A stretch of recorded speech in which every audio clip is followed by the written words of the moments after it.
Vážení přátelé, rád bych vás pozval 12.4. do Hradce Králové na výprodej FOMEI, který nazýváme Black Friday. LED RGB panel 100 W, cena nového kusu necelých 16 000, cena použitého kusu je 5990.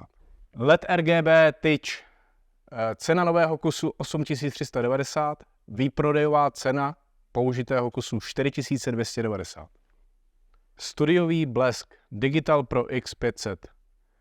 Cena nového kusu 17 990.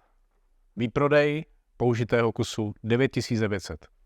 TX600 TTL. Bateriový blesk 600 Wh.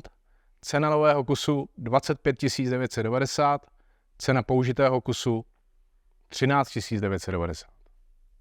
Bateriový blesk TX120.